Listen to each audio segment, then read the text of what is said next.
অশান্ত নড়াইলের বেশিরভাগ এলাকা গ্রাম্য কোন্দল আর আধিপত্যের দ্বন্দ্বে গেল ৯ মাসে এই জেলায় খুন হয়েছে ১৬ জন। প্রায় হচ্ছে সংঘর্ষ, লুটপাট। প্রতিপক্ষের মামলার ভয়ে অনেক এলাকা পুরুষ শূন্য। পুলিশ বলছে আইন শৃঙ্খলা রক্ষায় সব ধরনের কাজ করছেন তারা।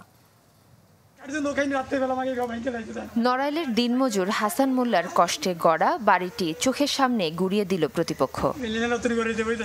নিজের ঘাম ঝরানো ধান গোয়ালে তোলার আগেই তা কেটে নিয়ে গেল। কিছুই করার ছিল না হাসানের। দাবি করলেন আধিপত্য বিস্তার নিয়ে মিলন মোল্লা ও আফতাব মোল্লার এই দুই পক্ষের সংঘর্ষে তার এই ক্ষতি। আমার ধান ফান ছিল সব কাটি বেড়ে নিয়ে গেছে, আমাকে পাইতে নষ্ট করে লাগছে। আমার এই বিল্ডিং থেকে 15-20 লাখ টাকা খরচ হয়েছে আমার বিল্ডিংটা করতে, সব নিয়ে গেছে। আমরা সব আমার ভাতের বকির হয়ে গেছে, কিছু নাই। এখন আমরা তো আপনাকে বিচার চাই। মধ্যপাড়ার যে মসজিদ, এই মসজিদে মাইকিং করে বলেছে যে ধান কাটতে আসলে তার মারা হবে। 50 শতকের মতো ধান তারা জোরপূর্বক করে কাটে নিয়ে গেছে এবং আমরা কাটতে গেছিলাম, কিষেন বাদা পাঠাইছিলাম, তারা কাটতে দেয়নি। শুধু এই হামলাই নয়, পুলিশ বলছে পুরো জেলায় গেল ৯ মাসে শুধু আধিপত্য বিস্তারকে কেন্দ্র করেই প্রায় ৫০০ বাড়িতে ভাঙচুর ও অগ্নিসংযোগ করা হয়। লুটপাট হয়েছে অন্তত ৩০ কোটি টাকার সম্পদ, আর খুন হয়েছে অন্তত ১৬ জন। আমার স্বামীর কাছে শার্ট খুলে নিয়ে পা বান্ধিছে, তারে কত কষ্ট দিয়ে মারিছে। আমাদের বাড়ি কোনো পুরুষ ছেলে নাই বলে আমাদের বলছে যে তোদের আমরা ধরে নিয়ে যাবো, তোদের মেয়ে ছেলেদের।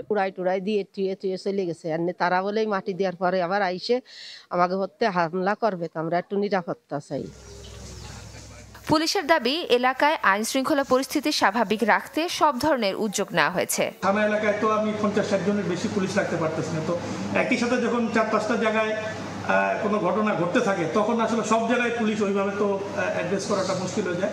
তারপরেও আমরা চেষ্টা করি এবং সব জায়গায় পুলিশ মোটামুটি তার সক্ষমতা এখন দেখাতে পারতেছে বলে আমি মনে করি। এই জেলার কমপক্ষে ৩০টি এলাকাকে অশান্ত হিসেবে চিহ্নিত করেছে পুলিশ। Desk report, channel 24।